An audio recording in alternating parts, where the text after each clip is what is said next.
Yeah, so I just wanted to chat to you both really, just about Daniel Farke, and obviously you're experts on previous Leeds managers, and just sort of compare and contrast the way he's gone about things. Obviously, very different times, and times have moved on, but I guess there's still quite a few similarities there between the things that Don did back in the day and that Howard did in the 80s.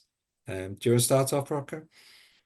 I think the main thing probably, or the one that stands out for me, is the youth. The reliance Yeah, on youth and um, the fundamental building of a young team that can grow together. Farke has mentioned in the past about how he wants to have a young team that can take us to the Premier League and then prosper in the Premier League. He's not interested in short termism. And obviously, Revie was the same, wasn't he? He's built a team of kids that came up, through the youth team. So, yeah, very similar in those regards. Obviously, it took Don a couple of seasons to get us up in the end. yes. um, maybe that's the main difference, really, is that Don did sort of dip in and have people like Bobby Collins and Alan Peacock as the influential heads to guide the youngsters, whereas we don't really have that, do we now? I mean, we've got Cooper No. and a couple of legacy players from Bielsa's time. Maybe that's something he'll add next season, because he is only 1 year into the job, isn't he? But certainly the reliance on youth as the future is one that really stands out. Yeah, because I mean, obviously, leaders were really important, Dave, in terms of Howard's rebuild. Yeah. People like Gordon Strachan, particularly. Um, I guess Farker has brought in a few younger leaders, but as Rocco says, maybe that is a big difference this time. Well, it is a big difference. I mean, Rocco was talking there about Don and whatever, and I suppose talking about Bielsa as well. But I've got this thing about it's a difficult league to get out of, and when you Yeah. first go there, and even surviving. So when you first go there, it's working out what you need to. So both Don and Howard actually they did this thing about they got a real plan for the future, but what do they do today? I think it's different for Farker because coming in he didn't have really much choice. He had to start from a standing start. Now, preference is clearly you go with a young thing, and I think Leeds fans really love younger elements that come through, so he gets that support going through. I think it is this test though, and it's what I worry about in the playoffs. Have we got leaders on the field? So the people that came through with Bielsa, basically gone.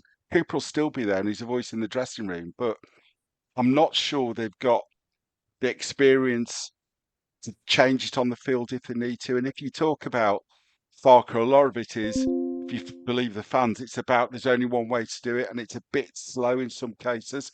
And at times, I mean, it was really good second leg against Norwich. Fantastic. It's best I've ever seen this team play.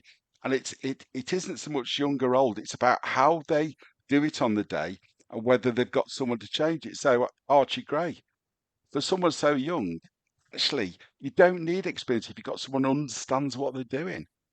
Mm. Yeah, and I suppose you could say the same about Ampadu. I mean, he's only 23, but he's got Yeah, 50 yeah, caps and, played in three different leagues and different countries.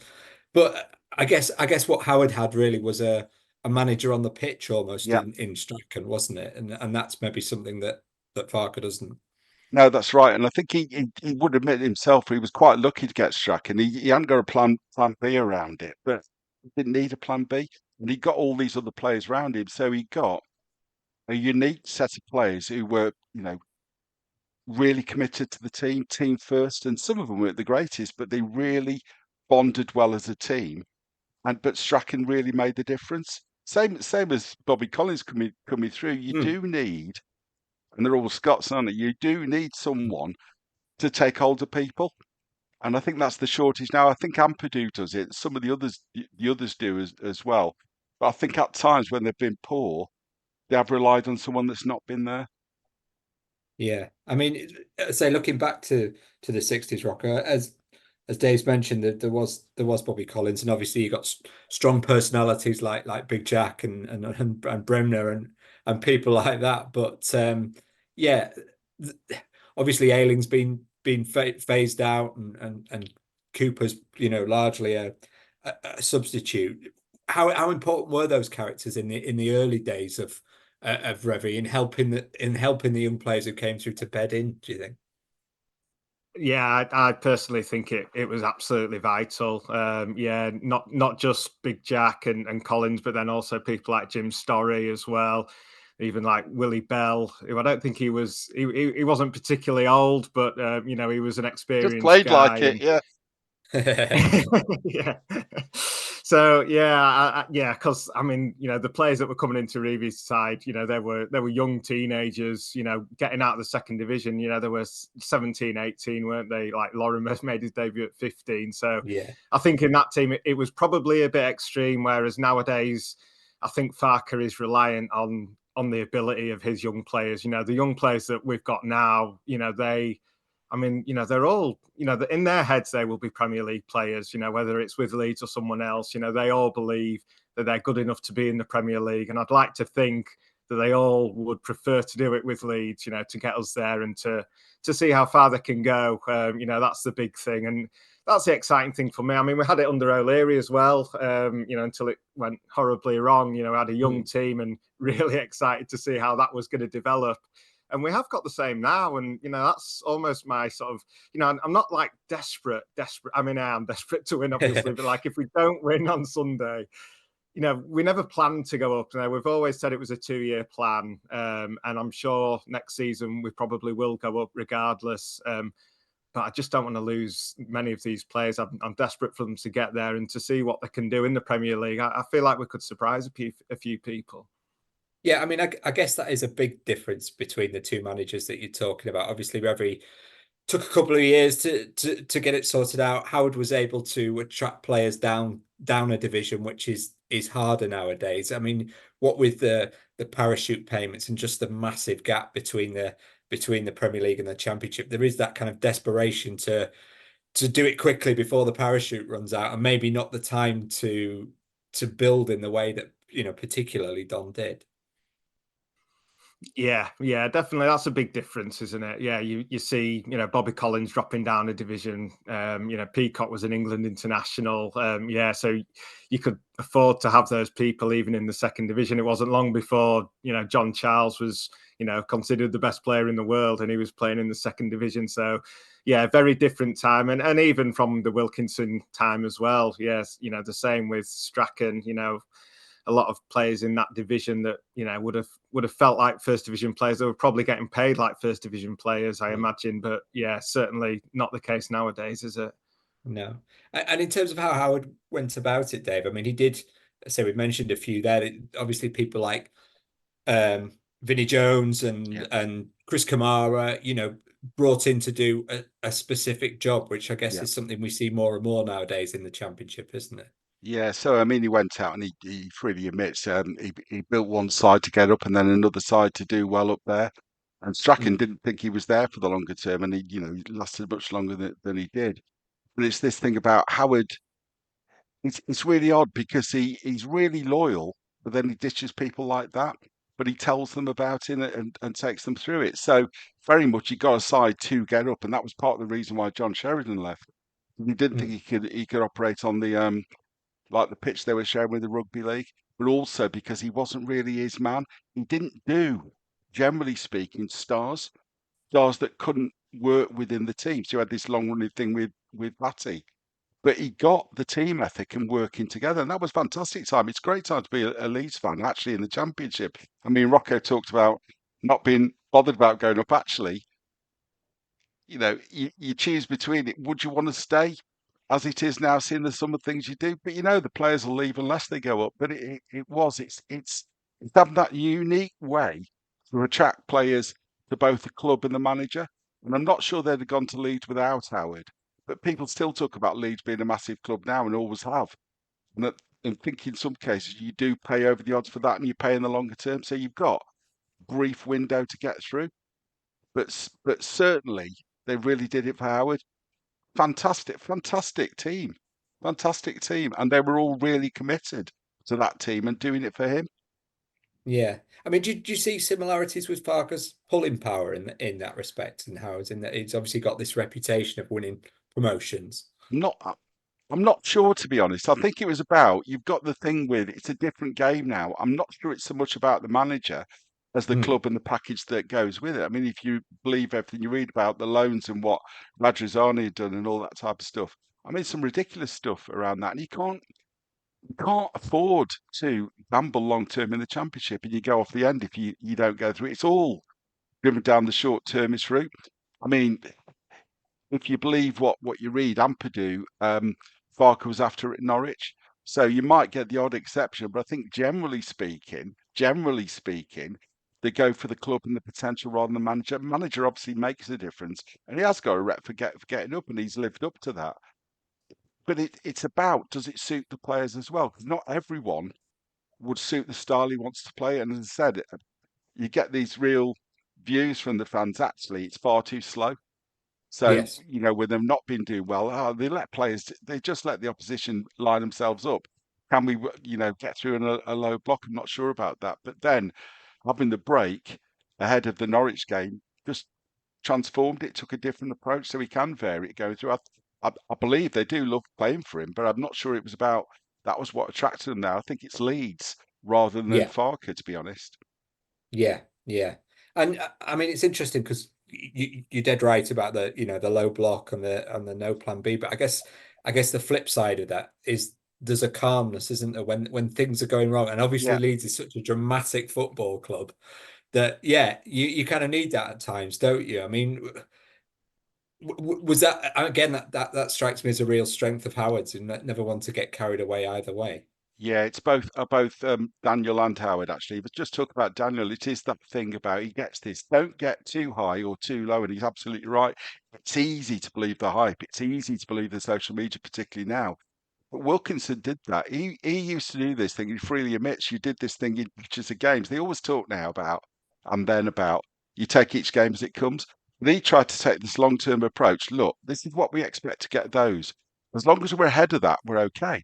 Farker does the same. So he was talking about 2 points a season, 2 points a game on average go through. Generally speaking, that will get you there. And it is, you need the manager to be a leader. They need to be inspirational, but they also need to be a calming influence as well. I think certainly both Don Revie and Howard Wilkinson and Farker do that, but Bielsa was different. And I would want to Yes. talk about a bit about Bielsa before we Yeah, finish, but you do need definitely. that someone that brings calm to the camper. You need that part of leadership on the field, someone who knows what they're doing off the field and has been through this before. It really builds confidence. Yeah, of course, Revy didn't have any of that when he first started. Was it Rocco? Did it take time for him to develop that aura, or did it come? Obviously, he had a very good playing career. Um, how did that sort of side develop? Was it there from the start or not? Yeah, I mean, obviously, yeah, he was a massive name in football, so exciting for a lot of the young players to be playing under Don, I'm sure. But yeah, I feel like it was probably a bit different with Don because I mean, from the get go, Don was saying, we're going to be the new Real Madrid. And this Yes. is a club that was second division strugglers. Real have just won 5 European Cups on the trot, and he's banging on about becoming the next Real Madrid. So it's not really a sort of. I can't imagine Daniel Farke saying that, for No. example. So maybe Don was a bit more like Bielsa in that regard. Bielsa's an idealist, and yeah. So yeah, tough to say, but I think Don was always shooting for the stars, and I don't get the impression that it was a particularly calming influence. I know people have speculated at least, about his, oh God, what's the word now? Of superstitious nature, Yes. and that sort of, yeah, basically unnerving the players on the big occasions. So yeah, I'm not really sure how calm Don might have been as an influence. But certainly, that setting the high standards, he straight away wanted Leeds United to operate like a top club, book the best transport, but the best hotels. He was all about standards and sticking to those standards, which, yeah, certainly, Farker's the same, Bielsa was the same, and Wilco surely was the same as well. Yeah, and obviously, we talk about Revy, Wilkinson, and Bielsa, and it's not just about there being big characters in Leeds history. Revie's one of the managerial greats. Wilkinson's the last Englishman to win the Premier League. Bielsa's revered around the world. I guess that you need a really strong personality to live in those footsteps, don't you? Yeah, I mean, Leeds United is such a massive club. We need, you need someone who's big enough to sort of own it. It's not just a case of, managing the team. You sort of have to, you do. I mean, it's such a cliche, but you do have to get it and just like deal with the whole thing, because it's a juggernaut and it can go in either direction if you're not in control. Even, people who understand the club in the past that have managed the team, they've not been able to do it, but certain special people have. Because you have to do it in your own way as well, don't you, Dave? I mean, obviously, Howard, there was the thing about taking down the photographs, wasn't there, of the Revie era? Some managers have embraced the history. Some managers sort of just sort of carry on regardless, don't they? Well, you do get that bit. Actually, if you distinguish between Wilkinson and Clough, Clough did the same. Clough burnt his desk down, but Clough was never right for there. It might have been in the longer term, but I think by the time they got to Wilkinson, they knew they needed something different. It was also a different conversation. So he was talking about, we'll put them back up when we're good enough. Not, I'm rubbishing it and I disrespect it. This is about, look, not now. We've got to do something, then we're up to that. It's a different conversation. Wilkinson, great educator, great adult conversations with players that he saw as equals and trying to do that going through. Clough was never done that, but it's this thing about, and it's with all these guys, it's about setting your stall out, being clear what's important. It's that leadership. Really, the leadership thing is the important thing. You can do anything as long as you can take people with you. And Clough couldn't. Certainly Wilkinson did. And he took them forward over a long period of time. And even when it went bad, you wonder about what was doing that. Was that other things outside of his control? But you always get a time limit on these things. But certainly he really took that club to a different place. Clearly, he'd got with Leslie Silver, a like-minded guy that they worked as one. They bought into the vision. They worked collectively around that, and they got the players to match. But yeah, I think it is this thing about being demonstrably different, but not a revolution. Yeah. It was different with Bielsa, and as I said, it'd be useful to talk about Bielsa, but Yeah, no, certainly carry in on. terms of Wilkinson, it was building on stuff going through there. I think with Bielsa, it was a completely different game. It's someone that's world class, someone who's just inspirational, someone who saw it as a project, someone who took absolute control. And that was a fundamental break with the past, although he did it with the same players. Great Yes. coach, and it's without changing it. You can do that, but it's about what was right for the time and where the club was. And I'm not sure any of the managers we've talked about would have succeeded at a different time, because you do get this. It's the circumstances and everything that goes with it and how you fit that. And do you think, Dave, if you look at the barren periods between Revie and Wilkinson and between, Wilkinson and Bielsa, that sometimes a club falls into a trap of trying to repeat too much what, as you say, was sort of right place, right time circumstances? Yeah, I mean, some of it's to do with the directors as well and the owners. So I think the problem was after Don Revie, it was about the directors thought it was down to them, not the manager. They thought they'd just get someone in and work it running. Look what happened with Clough. Then they got Armfield that was okay for the times, but he wouldn't have really taken him on. He was doing this rebuild, but he never got someone that was right. I think Rocco talked there about others that gone in, Billy Bremer and Eddie Gray. They got all the support and all that type of stuff before, but they weren't right for it. So I think there's lots of reasons why it goes wrong, but in a lot of cases, you believe your own publicity. You start believing what you read, and you start believing on, actually, we've got the success. And a lot of Leeds history has been plagued with poor owners or poor ownership decisions. I think it's more about that, and actually, the hero worship thing. You've got to be really clear. You've got a long term, and it supports what's going on. So actually, when Revie left, it should have been carrying on. Fantastic place, but they threw it away. Threw it away. Yeah. Rocco, do you think that's a common theme in the successful periods, that actually the manager has been in charge, and maybe in some of the other periods the board has got too big for its boots, as Dave suggested there? Oh yeah. I think it's undeniable. I mean, to be honest, like Leeds United, we've literally had horrendous owners our whole history, it seems. So, as soon as Don goes, then look what the owners did. I know, like Peter Lorimer said, you could take some drunks off Holbeck Moor, and they wouldn't have buggered up the club as badly as the board did. And then you've got obviously the O'Leary, era when how badly that went wrong, and then you look at the success Bielsa had despite working for these people that messed up the situation that they had. Radrizzani was the guy who took us back to the Premier League, but I see it differently. He was the guy that was there. He had the privilege of being in charge when we went back, and he managed to mess it all up. So yeah, it feels like we've always succeeded in spite of our owners. I mean, maybe apart from the Wilco years, to be fair, Leslie Silver and Fotherby obviously did a really good job to turn that around with Wilco. But yeah, I do. I think it's clearly all been about the brilliant managers that we've had. And Dave, in terms of what comes next, if things go well on Sunday, obviously Revie and Bielsa, really to an extent, it was kind of a gradual build and a continuation. Wilkinson, it was kind of more like two parts almost. Do you think that's more what we're looking at this time around if Leeds were to go up? And Rocco talked about this earlier. I think they've got the quality to stay up this time. It's a different mentality. It is players who've got, in some cases, big egos, but I think they're much more prepared.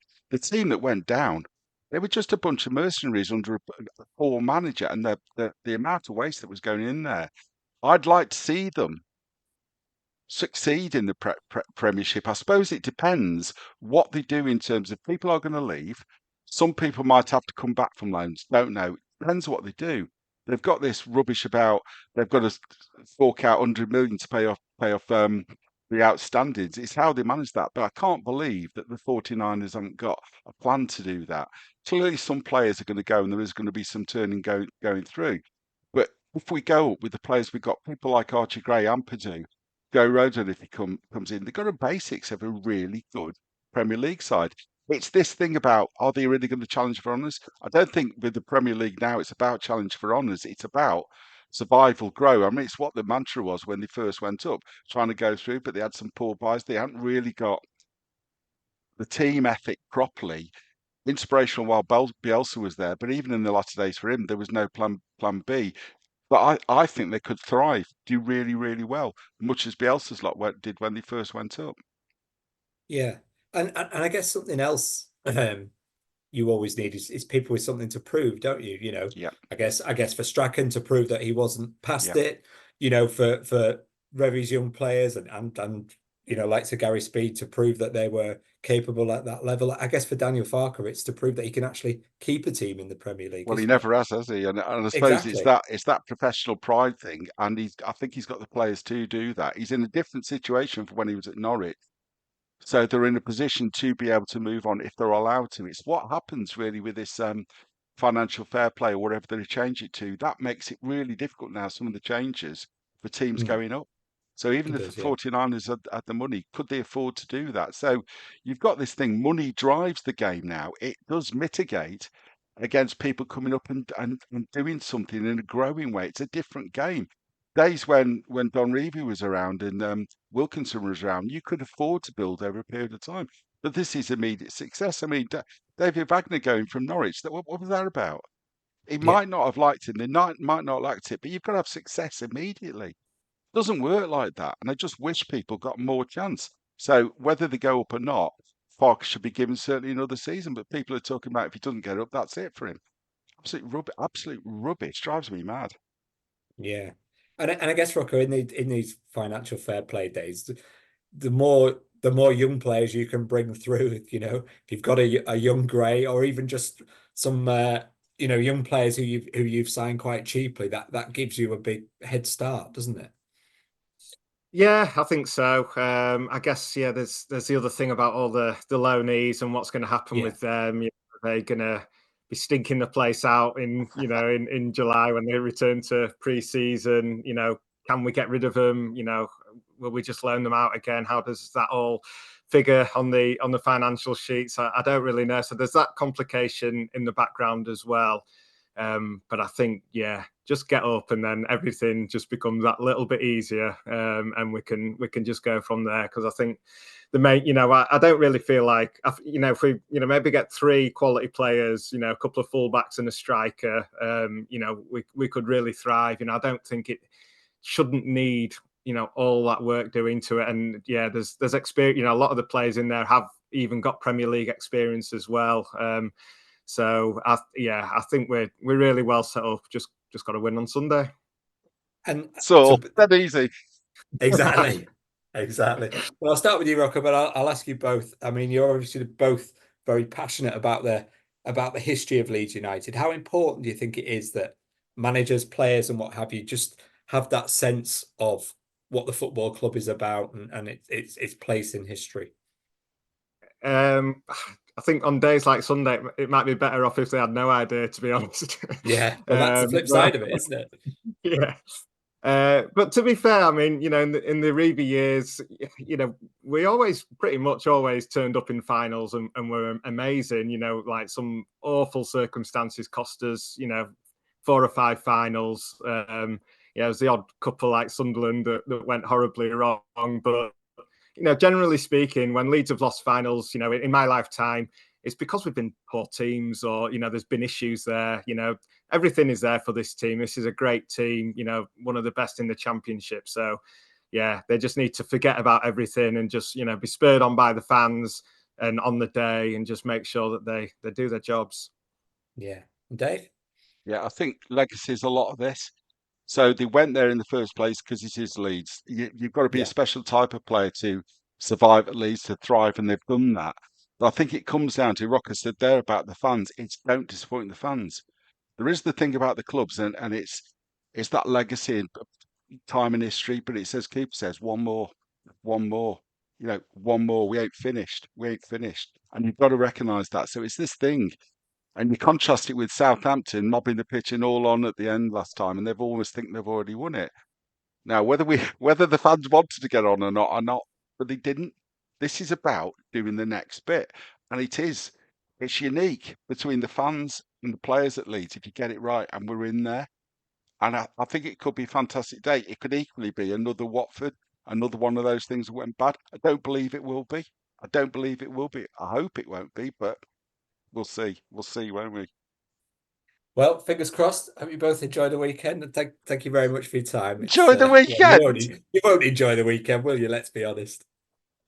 From 5 o'clock onwards on Sunday, or 6 o'clock if it goes the distance. Yeah. Oh, I couldn't take penalties. I hate the thought. Oh my God! Can you imagine? Yeah. God. Yeah. Dear. Nice. Well, thank you both for that. No problem. Yeah. Tomorrow's Yorkshire Post, so I'll drop you an email with the link to it if I remember. Okay. Nice one. Cheers, Thanks guys. Thank you very much for your time. Yeah. Cheers, Dave. Cheers. And Rocco, I'll be in touch sometime next week when we see if we're still sober. All right. Yeah, sounds brilliant. All right, look forward to it. Cheers. See you later.